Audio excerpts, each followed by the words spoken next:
First contact protocol. The alarm bells screamed across the bridge of the hegemony warship Eternal Dominion. Admiral Vorthak's four eyes widened as he stared at the readings on his command screen.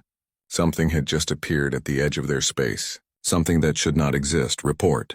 He barked at his communications officer, his scaled hands gripping the arms of his command chair. Unknown vessels, Admiral. 200 ships emerging from hyperspace coordinates that our navigation computers say are impossible. Vorthak felt his throat sacs inflate with irritation. In 3,000 years of hegemony expansion, they had never encountered a species that could surprise them. The galaxy belonged to the Hegemony Council. 12 powerful alien races had joined together to rule over hundreds of lesser species. They had the best technology, the strongest weapons, and the most experienced military commanders in known space. "Show me," Vorthak commanded. The main screen flickered to life, displaying the tactical readout. The unknown ships were strange. They had sleek designs that looked almost organic, with smooth curves instead of the angular shapes that most spacefaring races preferred. Their hulls seemed to shift and change color as Vorthak watched, making it difficult to get accurate sensor readings. "What species are they?" Vorthak asked his intelligence officer. "Unknown, sir. The ship designs don't match anything in our databases. Their technology signatures are unusual." Vorthak's mandibles clicked together in thought. This was perfect. The hegemony was always looking for new species to conquer, fresh worlds to exploit, new technologies to steal, and more slaves to work in their factories. These unknown aliens had just delivered themselves right to his doorstep. "Signal the fleet," he ordered. "All ships are to form attack formation. We'll give these newcomers a proper hegemony welcome." Around the Eternal Dominion, 2,000 hegemony warships began to move. They were massive vessels, some over 5 kilometers long, bristling with weapons and protected by energy shields that could deflect asteroid impacts.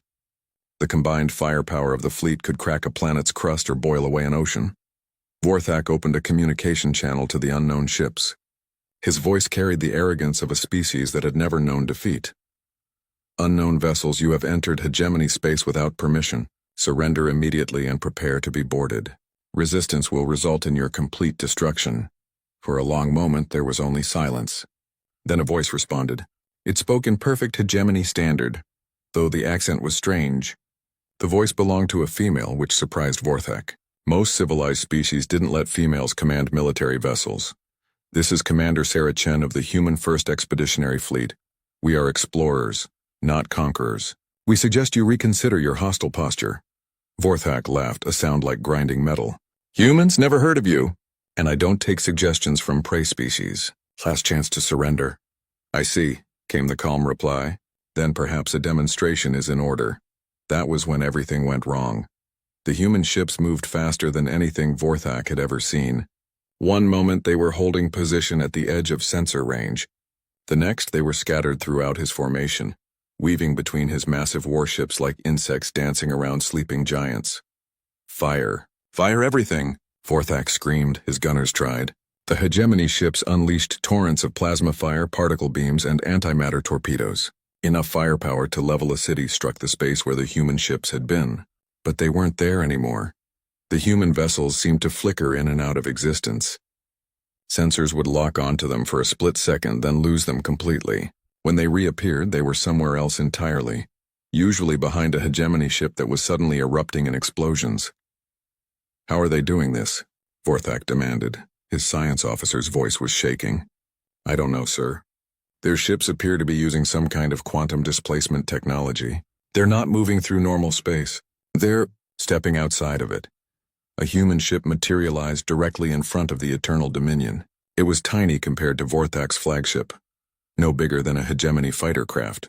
But when it fired, the Eternal Dominion's shields collapsed instantly. The blast punched through 3 meters of armored hull like it was paper. Warning lights flashed across the bridge. "Shield generators offline. Hull breach on decks 40 through 50. Casualties mounting." Around them, the rest of the hegemony fleet was dying. The human ships moved with perfect coordination, as if they shared a single mind. They struck with surgical precision, targeting shield generators, weapon systems, and engines. They weren't trying to kill every hegemony soldier.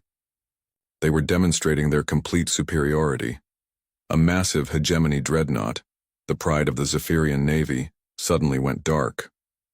All its lights died, Its engines shut down and it began to drift helplessly through space. "What happened to the Star Crusher?" Vorthak asked. "Unknown, sir. All their systems just stopped working. It's like their computers forgot how to function." More ships were suffering the same fate. The humans had weapons that could shut down technology itself. Weapons that reached through shields and armor to attack the very electronics that kept a ship alive. In less than an hour, the mighty hegemony fleet was reduced to drifting wreckage and disabled hulks. 2,000 of the most advanced warships in the galaxy had been neutralized by 200 vessels from a species that wasn't even in their databases. "Commander," Chen's voice came over the communication channel again. She still sounded perfectly calm, as if she had just finished a routine training exercise instead of demolishing the most powerful military force in the sector. "Admiral Vorthak, your fleet is disabled but not destroyed. Your crews are alive. This was a demonstration of human capability, not human cruelty. We could have annihilated you completely, but we chose restraint." Vorthak tried to speak, but his throat sacs had contracted with fear. He had never experienced defeat before. None of his species had, not in living memory. "We know about the Hegemony Council," Chen continued. "We know about your empire, your conquered worlds, your slave species. We've been watching you for longer than you might think." This was our way of introducing ourselves. What do you want?" Vorthak finally managed to croak. "Nothing from you, Admiral. We're not conquerors. We're explorers. But we won't tolerate threats to innocent species. The hegemony's expansion ends now. Any further aggression against developing civilizations will be met with appropriate response." The human ships began to withdraw, moving back toward the edge of the system. But before they disappeared into hyperspace, Commander Chen delivered one final message. "Tell your council what happened here. Tell them that Earth remembers every species you've enslaved, every world you've strip-mined, every civilization you've destroyed. We suggest you reconsider your expansion plans. This fleet was just our introduction. Next time we might not be so gentle." The human ships vanished, leaving behind only the floating wreckage of hegemony pride and a new understanding of humanity's place in the galaxy. They weren't the primitive species that Vorthak had expected to conquer. They were something far more dangerous. They were something that could fight back. As rescue ships arrived to collect the survivors, Vorthak stared out at the empty space where the human fleet had been. He had one terrible thought that he couldn't shake. If this was just their introduction, what would happen when they got serious? The hegemony's response. The emergency session of the Hegemony Council had been going on for 6 hours. In the great chamber on the capital world of Nexus Prime, representatives from 12 powerful alien species argued and shouted at each other in a dozen different languages. The universal translators were working overtime. High Chancellor Mordak, a towering insectoid creature with 6 arms and compound eyes, slammed his ceremonial staff against the floor. The sound echoed through the chamber like a gunshot. "Silence," he commanded. "We are here to discuss the human problem, not to bicker like children." The chamber fell quiet. Around the circular table, the most powerful beings in the galaxy turned their attention to the holographic display in the center. It showed the wreckage of Admiral Vorthak's fleet, floating in the darkness of space like broken toys. 2,000 ships, said Council Member Zexara, her reptilian features twisted in disbelief. 2,000 of our finest warships defeated by 200 primitive vessels from an unknown species. "They are not primitive," Admiral Vorthak said from his seat at the table. The proud Kethani warrior looked like he had aged a decade in the past week. His scales had lost their shine and his 4 eyes were dull with shame. "Their technology is beyond anything we've ever encountered." Council Member Thyros, representing the Machine Intelligence Collective, processed data at lightning speed before speaking. "Analysis of the wreckage confirms anomalous technology signatures. The humans appear to use quantum manipulation at the molecular level. Their weapons ignore conventional physics." High Chancellor Mordak's mandibles clicked together in frustration. "Impossible. We have explored this galaxy for millennia. We know every spacefaring species. Where did these humans come from?" "Unknown," replied Intelligence Director Vexhan. "Our deep space monitoring stations have no record of their home system. It's as if they appeared from nowhere." The hegemony had ruled the galaxy for 3,000 years. In that time, they had conquered over 400 species and claimed ownership of tens of thousands of worlds. Their military might was absolute. Their technology was supreme. No species had ever successfully resisted them, until now. "What do we know about their homeworld?" asked Council Member Korthak, his massive frame shifting in his specially built chair. "Very little," Vexhan admitted. "Our long-range sensors have identified a system they call Sol, approximately 27,000 light-years from our core territories. Initial scans suggest a single inhabited world with a population of roughly 8 billion. 8 billion? Mordak's compound eyes glittered with interest. That's a substantial population for a single world. They must be overcrowded and resource-depleted, perfect for conquest and exploitation." Admiral Vorthak shifted uncomfortably. "High Chancellor, I must advise caution. These humans demonstrated capabilities that what?" Mordak interrupted. "That surprised and unprepared patrol fleet? You were caught off guard, Admiral.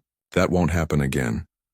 The High Chancellor activated the main display, showing a tactical overview of hegemony space.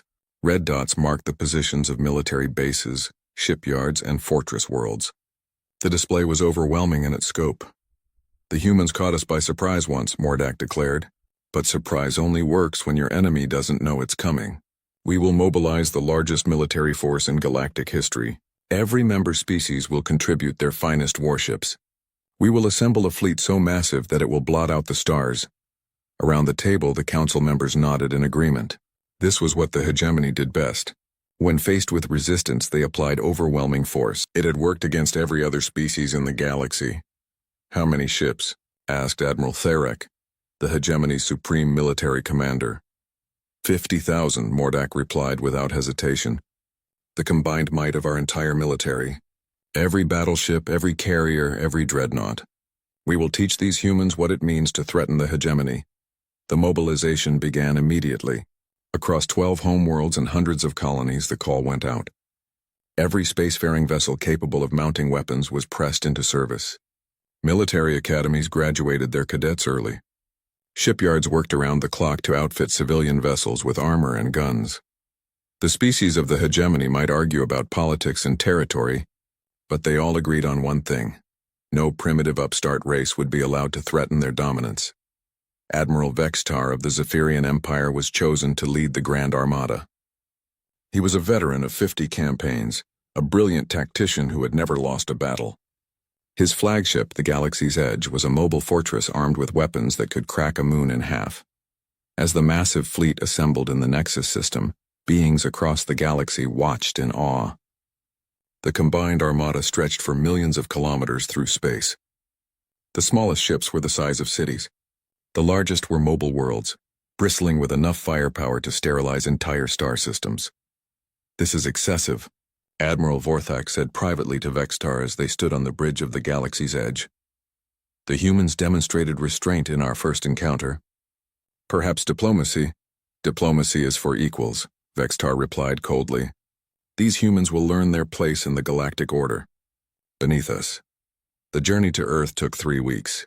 50,000 ships moved through hyperspace in perfect formation, their commanders confident in their overwhelming superiority. They had studied every piece of data from the first encounter. They had developed countermeasures for the human quantum displacement technology. They had weapons specifically designed to penetrate exotic defenses.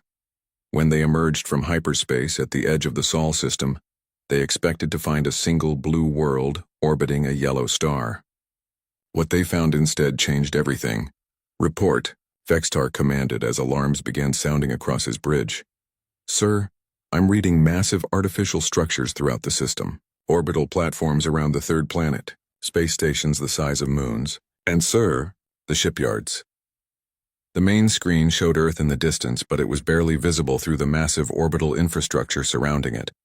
Shipyards stretched for thousands of kilometers, their construction bays large enough to build vessels that dwarfed anything in the hegemony fleet. Defense platforms floated in perfect geometric patterns, their weapon arrays tracking the hegemony ships with mechanical precision. "How many ships?" Vextar asked quietly. I can't get an accurate count, sir.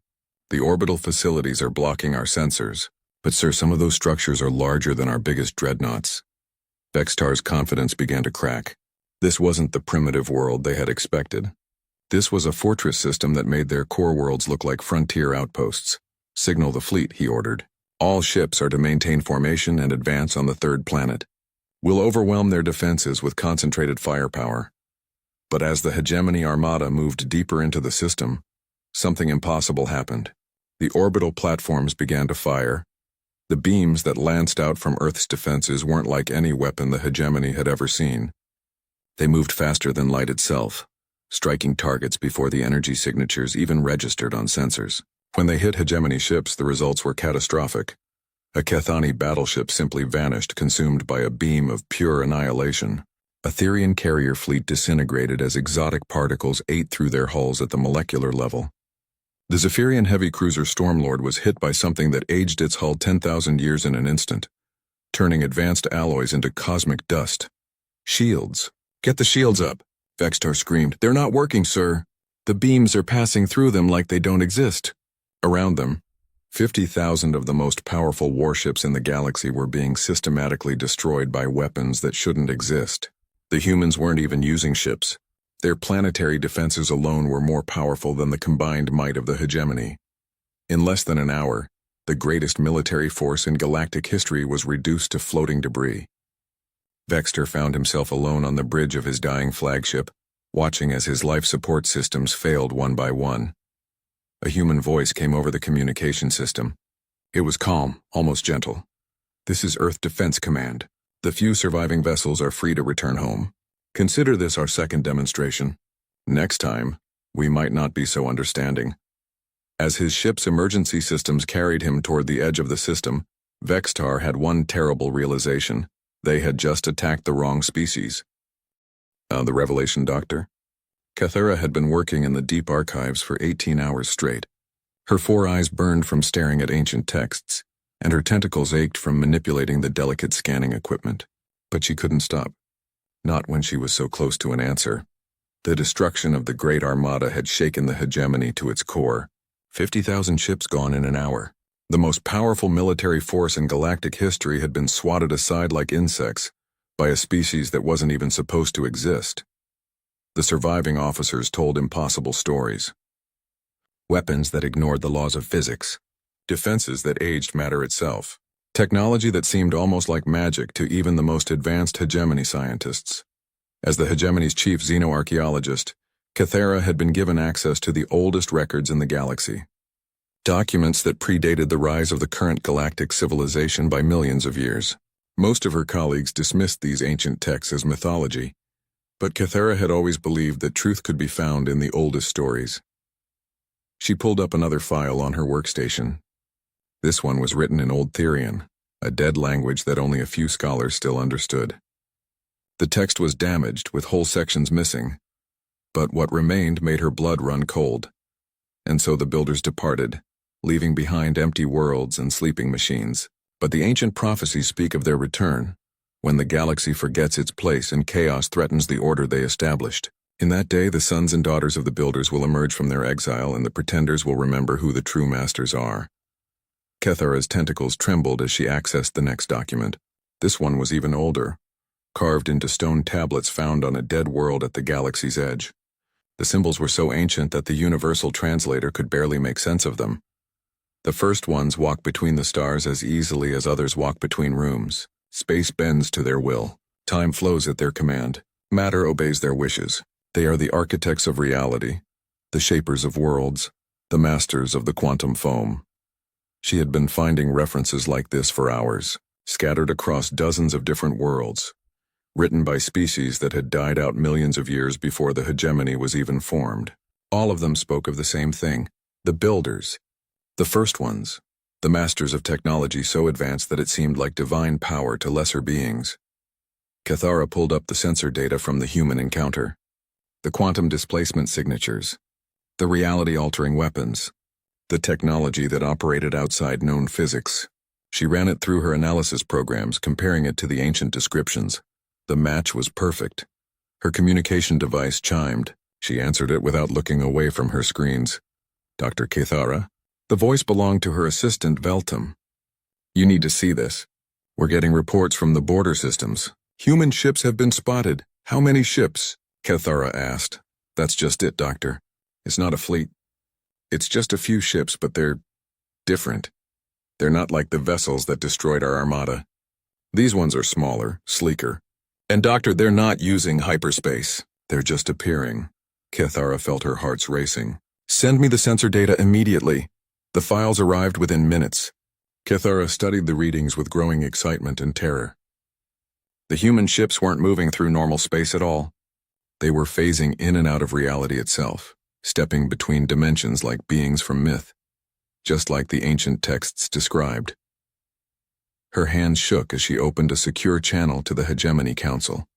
High Chancellor Mordak answered immediately, his compound eyes reflecting his desperation. Dr. Kithara, please tell me you found something, anything that can explain what we're facing. I have, High Chancellor, she replied, but you're not going to like it. She transmitted her findings to the council chambers. Ancient texts appeared on screens throughout the building, accompanied by her analysis of the human technology signatures. The humans aren't a new spacefaring species, she explained. They're the descendants of the builders, the first ones, the original masters of this galaxy. The silence that followed was deafening. That's impossible, Mordak said finally. The builders are mythology. Stories told by primitive species to explain natural phenomena. The evidence says otherwise, Kithara replied. Every piece of human technology matches the ancient descriptions perfectly. Quantum manipulation, reality alteration, dimensional phasing. These aren't new inventions, Chancellor. They're inherited knowledge. She highlighted specific passages from the texts. Look at this description of builder vessels. Ships that dance between the spaces of reality, untouchable by conventional weapons. Compare that to what our surviving officers reported about the human fleet. More silence from the council chamber. But if they're the builders, said council member Zexara slowly, then why did they leave? Why did they abandon the galaxy? Kithara had been wondering about that too. She pulled up another set of documents, these ones describing great wars between species that had achieved godlike power. From what I can piece together, the builders reached a level of technological advancement that threatened reality itself. Their wars were tearing holes in space-time. They were becoming a danger to the universe, so they imposed exile upon themselves. They retreated to hidden worlds and waited. Waited for what? Mordak demanded. For the galaxy to mature. For younger species to develop wisdom along with power. But Chancellor, that's not what happened. Instead, we created the hegemony. We became conquerors and slavers. We proved that we learned nothing from their example. The truth was spreading through the hegemony like wildfire. Emergency sessions were being called on every member world. Scientists were confirming Kithara's findings. The humans weren't just another alien species. They were the return of legends made real. That's when the human diplomatic ships arrived. They appeared without warning in the heart of hegemony space, phasing into existence directly above the capital world of Nexus Prime. The ships were beautiful, with hulls that seemed to be made of crystallized starlight. They ignored the frantic defensive fire from orbital platforms, the energy beams passing through them without effect. A communication channel opened to the council chambers. This is Ambassador Marcus Webb of the Terran Commonwealth, said a calm human voice. We request an immediate audience with the hegemony leadership. High Chancellor Mordak found himself in the unprecedented position of having to negotiate with beings who could simply ignore his defenses. The human ships could have destroyed Nexus Prime with ease, but instead they waited patiently in orbit, their weapons powered down. What do you want? Mordak asked. To prevent unnecessary bloodshed, Ambassador Webb replied. We know what you've discovered about our heritage. Yes, we are the children of those you call the builders, and yes, we have returned to active participation in galactic affairs. Why now? Mordak demanded. Why reveal yourselves? Because you've reached a crossroads, Chancellor. Your empire has grown powerful enough to threaten other developing species, but you haven't grown wise enough to use that power responsibly. The same mistake that led to our ancestors' exile. Through the viewing ports of the council chamber, Mordak could see the human ships hanging in space like impossible dreams. They were tiny compared to hegemony dreadnoughts, but he knew now that size meant nothing. These vessels commanded forces that could reshape reality itself. What do you propose? He asked quietly. Integration, Webb replied. Not conquest. Not subjugation. A new galactic community based on cooperation instead of domination. The hegemony's expansion ends now. Your member species will have the choice to join the Commonwealth or remain independent. But the age of forced conquest is over. And if we refuse? The human ambassador was quiet for a long moment. When he spoke again, his voice carried the weight of eons. Then you will discover why our ancestors chose exile over war. The demonstration you witnessed at Earth was our defensive systems operating at minimum power. You have not yet seen what we can do when we choose to act instead of react. As if to punctuate his words, more human ships began appearing throughout hegemony space. Not fleets, but individual vessels that phased into existence above major worlds and military bases. Each one was different, with designs that seemed to shift and change as they moved. The message was clear. The humans could be anywhere, anytime. The hegemony's vast empire was no longer their own. Dr. Kythera watched from her archive chamber as history unfolded. The ancient prophecies were coming true. The children of the builders had returned, and the galaxy would never be the same. How the 10 fleets unveiled. The war declaration came exactly 1 week after Ambassador Webb's ultimatum expired. High Chancellor Mordak stood before the emergency assembly of the Hegemony Council, his compound eyes burning with desperate fury. Behind him, holographic displays showed the chaos spreading across their empire. Member species were in revolt. Colonial governors were declaring independence. Military commanders were defecting to join something called the Terran Commonwealth. They gave us no choice, Mordak declared to the assembled representatives. The humans demand our complete surrender. They want us to abandon everything our ancestors built. They expect us to bow down to them like slaves. Around the great chamber, voices rose in anger and fear. The proud species of the hegemony had never known defeat. The very idea of submission to another power was unthinkable. We still have our core fleets, Admiral Thirek reported. Nearly 2 million ships scattered across our territory. If we can bring them together? No, interrupted Dr. Kythera from her place at the Research Council table. You don't understand what we're facing. The humans aren't just technologically superior. They're operating on a completely different level of reality. Mordak's mandibles clicked in irritation. Enough of your ancient mythology, Doctor. These humans bleed and die like any other species. We've captured some of their people from disabled ships. They're flesh and blood, not gods. Their bodies may be mortal, Kythera replied. But their technology transcends physical limitations. You're planning to fight entities that can manipulate space-time itself. The debate continued for hours, but the outcome was inevitable. The hegemony had never backed down from a fight, and they wouldn't start now. The war declaration was unanimous. Within days, conscription orders went out across the empire. Every species capable of space travel was required to contribute their ships and crews to the war effort. Civilian vessels were retrofitted with weapons. Ancient warships were pulled out of mothballs. Even obsolete patrol craft were pressed into service. The call was answered by billions of beings, Cathani warriors who lived for battle, Therian machine intelligences with no concept of fear, Zephyrian pilots who considered death in combat the highest honor. They came from 1,000 worlds, united by their refusal to kneel before the returning masters of the galaxy.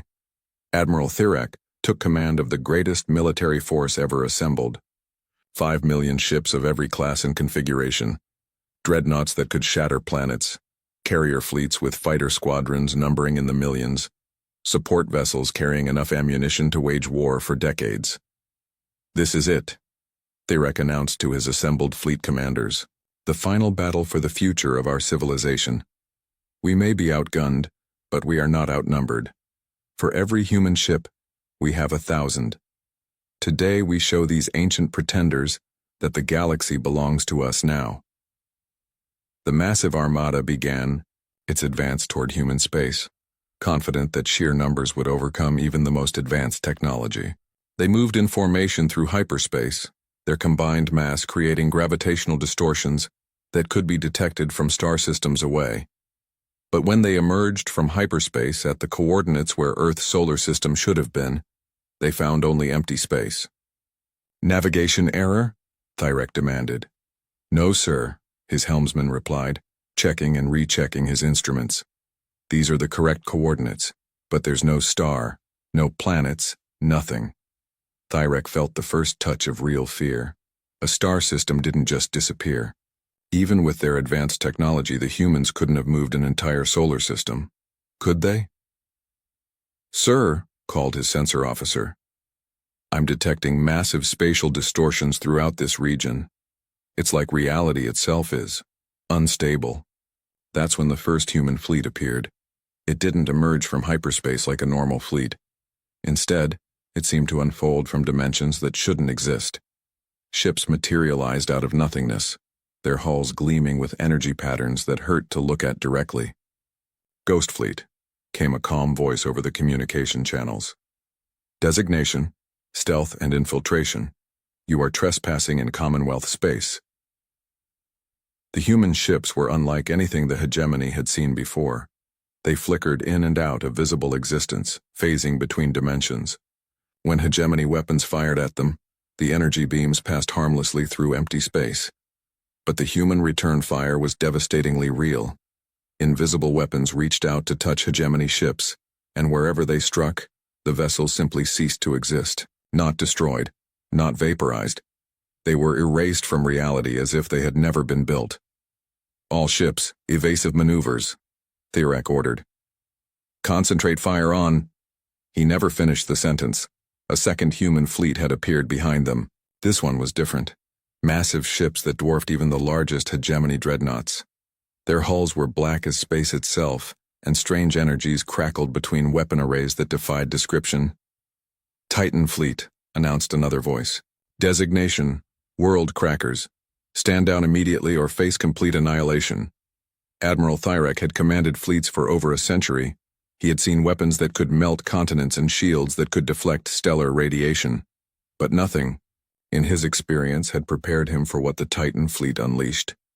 A single shot from one of their weapons struck a hegemony battle group. 10,000 ships, including 3 super dreadnoughts, simply vanished in a flash of impossible light. When Thirek's sensors cleared, there wasn't even debris left behind. The ships had been reduced to their component atoms and scattered across light years of space. "Third Fleet incoming," his tactical officer reported in a voice that had lost all hope. The Phoenix Fleet materialized from what appeared to be burning stars. Their ships were smaller than the Titans, but they moved like living things. As Thirek watched in horror, the Phoenix ships began to replicate themselves. 1 became 2, 2 became 4, 4 became 8. Within minutes, the human fleet had grown from a few hundred vessels to tens of thousands. "Self-replicating warships," his science officer whispered. "They're building an entire army from raw energy." More fleets kept appearing. The Void Fleet emerged from black holes that opened in normal space. The Storm Fleet rode waves of exotic matter that turned space itself into a weapon. The Crystal Fleet sang songs that shattered hegemony hulls at the molecular level. Each fleet was different. Each one represented a different aspect of human military doctrine, and each one was more impossible than the last. "How many?" Thirek asked weakly. 10 fleets total, sir," his sensor officer reported. "Each one larger than our entire armada." The human fleet surrounded the hegemony forces like a sphere of deadly stars. Admiral Thirek found himself facing down technology that made his own weapons look like stone knives. Beings who had inherited the power of gods and learned to wield it with precision. "This is Admiral Sarah Chen of the Human Defense Force," came a new voice. "Admiral Thirek, you are completely surrounded and outgunned. Your forces are no match for our capabilities. I'm offering you one chance to surrender." Thirek looked around his bridge at the faces of his crew. Beings from a dozen different species, all united in their shock and terror. They had come here expecting to fight ships and soldiers. Instead, they found themselves facing forces that could rewrite the laws of physics. "You said 10 fleets," Thirek said slowly. "Are these all of your military forces?" There was a pause before Admiral Chen replied, and when she did, Thirek could hear something that might have been amusement in her voice. "Admiral, these 10 fleets represent our local defense force, what you call our home guard. The majority of human military assets are deployed elsewhere in the galaxy, maintaining peace and protecting developing civilizations." The words hit Thirek like a physical blow. Everything they had seen, all this, impossible technology and overwhelming firepower, was just Earth's neighborhood watch. The humans had forces so vast and powerful that they could simultaneously police an entire galaxy while maintaining enough ships to crush the hegemony without effort. "I surrender," Thyrex said quietly. "All ships, stand down weapons and prepare to be boarded," came the order across hegemony communication channels. As human vessels moved to take control of the surrendering fleet, Thyrex had one final, terrible realization. The humans hadn't needed to reveal their 10 fleets. They could have ended the war with their orbital defenses alone. This had been a demonstration, a message to the galaxy that the age of conquest was truly over. The children of the builders had returned, and they had brought peace at the point of a sword that could cut through reality itself. New Galactic Order. The surrender ceremony took place in the ruins of the hegemony's greatest military academy, on Nexus Prime. Admiral Thyrex stood before a simple table, his proud uniform stripped of medals and rank insignia. Across from him sat Ambassador Marcus Webb, looking remarkably ordinary for someone representing beings who could reshape reality. "The war is over," Webb said simply. "Your fleets have been disabled, not destroyed. Your crews are alive and will be returned to their homeworlds. But the hegemony as a political entity ceases to exist as of this moment." High Chancellor Mordak, his compound eyes dim with defeat, signed the surrender documents with shaking claws. Around him, the council members who had once ruled hundreds of worlds now sat in stunned silence. "What happens to our people?" Mordak asked. "That depends on them," Webb replied. "Each species will be given a choice. They can join the Terran Commonwealth as equal members, or they can maintain their independence under Commonwealth protection. What they cannot do is continue the practices of conquest and subjugation." Dr. Kethara, who had been quietly observing from the side of the room, stepped forward. "Ambassador, may I ask a question?" Webb nodded. "Of course, Doctor. Your research into the Builder archives has been invaluable. The ancient texts speak of your ancestors' power to alter reality itself. We've seen glimpses of this technology, but I suspect we've barely scratched the surface. How much of your true capability have you revealed?" Webb was quiet for a long moment, considering his answer. "Doctor, what you've witnessed represents perhaps 1% of human technological capability.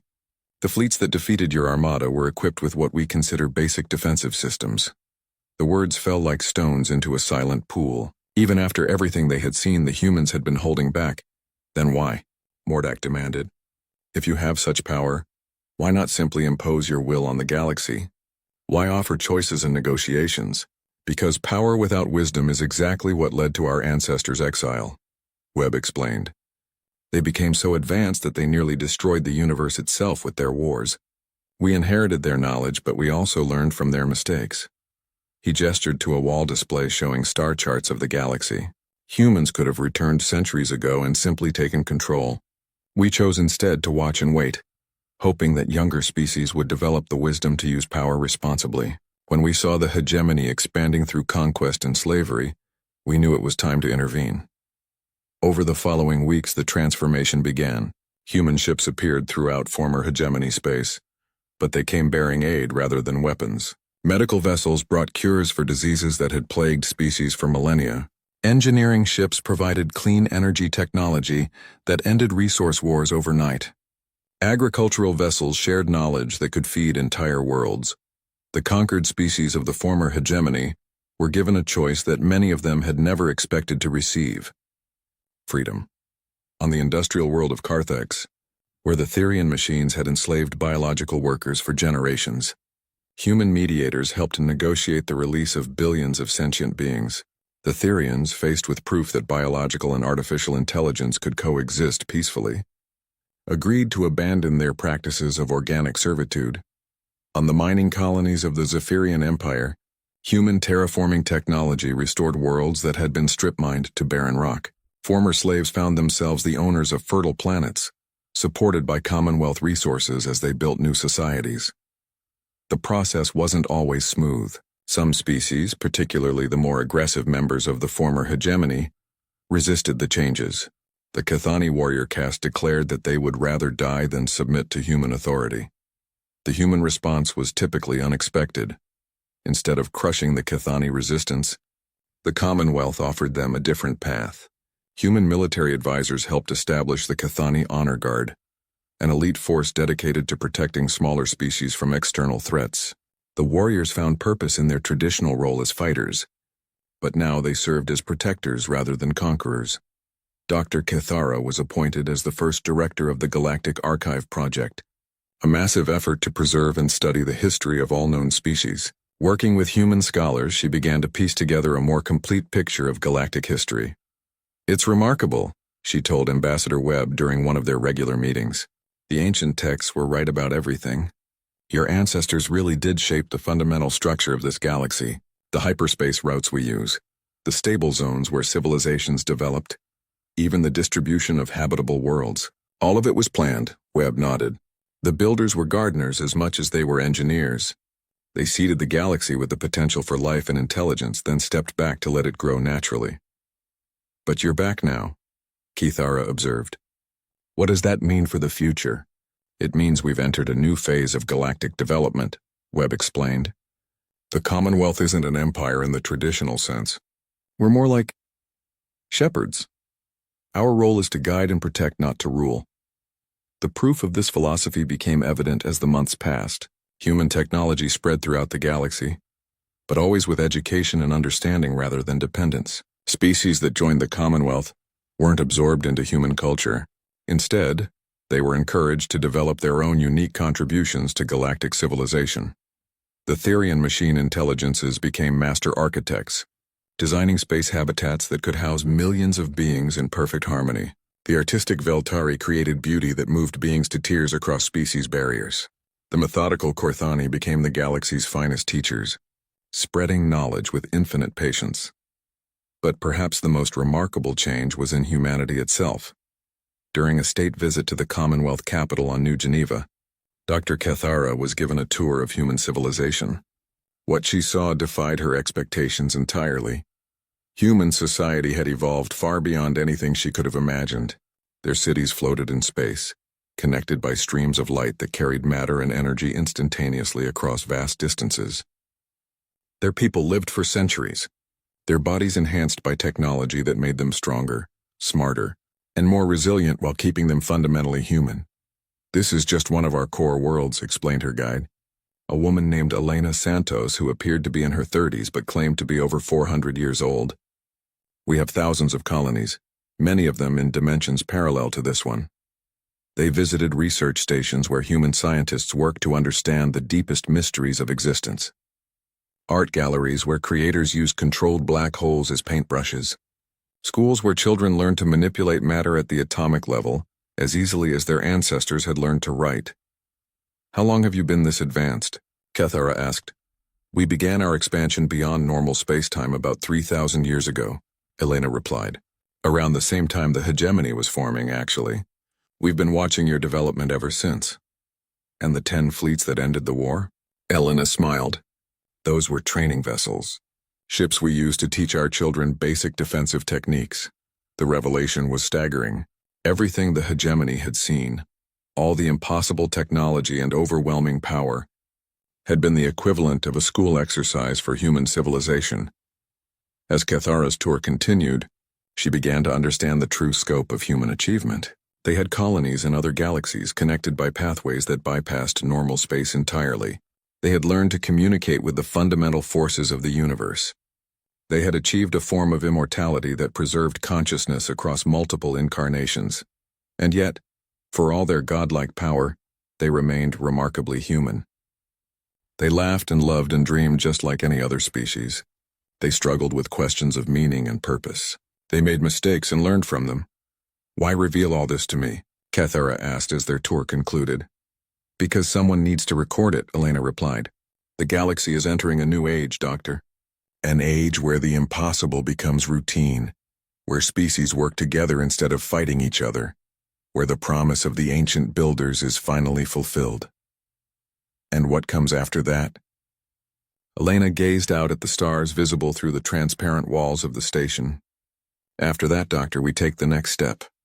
The builders explored one galaxy. We're preparing to explore the universe." As Cathara returned to her homeworld, she carried with her the knowledge that would reshape how every species understood their place in the cosmos. The humans weren't just the returning masters of the galaxy. They were the next stage of evolution itself. The war that had begun with humanity revealing one fleet had ended with the transformation of galactic civilization. And this, they assured her, was only the beginning. In the depths of space beyond the reach of any sensor, massive structures began to move. Ships that were themselves entire dimensions, carrying exploration fleets toward distant galaxies. The children of the builders were ready to claim their inheritance. Not just one galaxy, but the entire universe itself. The age of conquest was over. The age of exploration had begun,